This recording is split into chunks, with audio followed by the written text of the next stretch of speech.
Hi everyone, welcome to my channel and to this short time-lapse version of a barn owl in soft pastel. This is quite a small and quick demo, and if you'd like to work along in real time, the full-length version will be on my Patreon channel.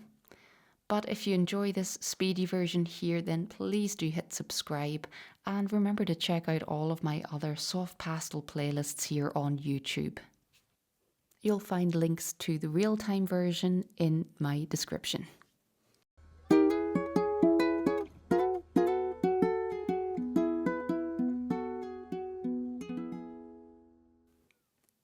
This little piece is just 10 by 12 inches and I'm using the Canson velvet paper, which I've become quite a fan of over recent months.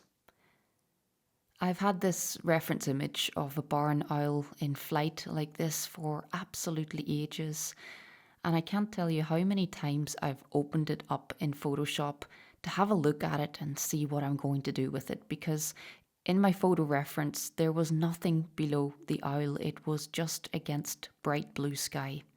And I knew that this wasn't enough for the composition. And so many times I've opened up the photo reference, I've cut and pasted into different photographs, tried out different formats, different shapes of image, and I finally hit upon the idea of doing something quite portrait shaped, something that leads our eye from the owl down to whatever the owl is hunting or looking at. So the other day I went outside and took some photos of the valley where I live, and it just happened to fit together nicely with the composition. So what you see on the left there, my photo that I'm working from, is made of 3 different photographs. So we've got the owl that I cut and pasted in on top of the distant landscape. I took some very out of focus photographs of the distant valley. And then there is this little ridge of land that's closer to me, and I took some photos of that more in focus. So this is 3 different photographs pieced together, and I'm going to go into a little bit more detail on that process in the demo for this little piece, because quite often my own photo references aren't fantastic. I'm lucky if I can just get myself positioned in front of the animal that I want to photograph. Backgrounds and lighting being perfect is a luxury for me. So occasionally I hit upon a great photo reference, but a lot of the time my photographs are quite mediocre. And over the years I've really learned to work with what I've got and to use my artistic license, whether that's within the editing process, coming up with layouts, fixing colours that aren't so great in my photos, or within the painting process where I can take a few liberties, make a few changes for the better of the painting. And over the years, my ability to do that has got a lot better. And that means that I can make use of all of those photographs that I have, which in previous years I would have shied away from painting because quite often the photos aren't fantastic. But sometimes I can see the potential in something. I can see a painting in there that's just asking to be dragged out. And I felt like that was the case with this barn owl. I really loved the dramatic action pose that we have here with the wings up in flight. But it definitely took a little bit of coaxing to bring a nice composition out of this piece, and that's what I hope I've done after much playing about with different photos. So this is something that I talk about quite a lot in my tutorials as well. I'm not always working from high quality professional photographs. Sometimes I'm trying to make something of an image that's not fantastic. And of course that often happens when you're working on pet portraits as well. Perhaps this is the area where that skill has come in most useful over the years. But I'm really enjoying tackling some of the images that I have on my computer that I've perhaps shied away from over the years. So I really enjoyed working on the little owl because we're only on the space of 10 by 12 inches, there's really not that much detail that I can add. So my main focus is always to capture the light and shade. What is the light and shade doing? And how does that help me to describe the 3D form of this animal? And I really enjoy the challenge of that. So there's no space for tiny detail. I just have to look at the main shapes and pay particular attention to the tonal values across the owl to try and create something that resembles a 3D creature.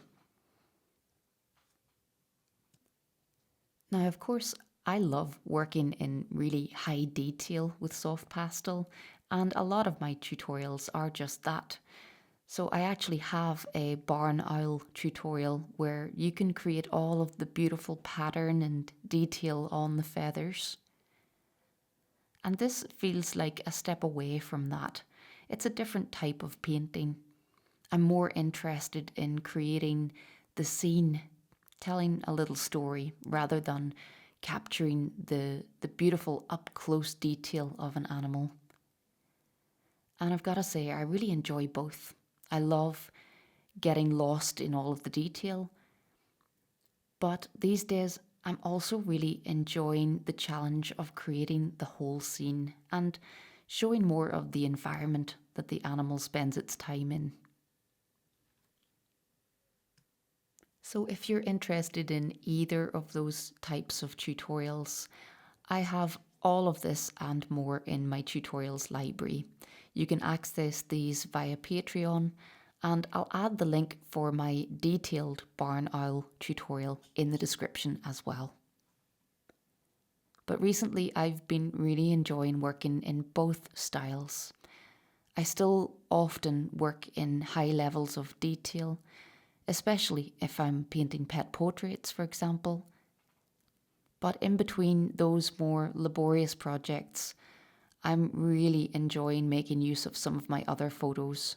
Photos that don't lend themselves to being a highly detailed portrait, for example.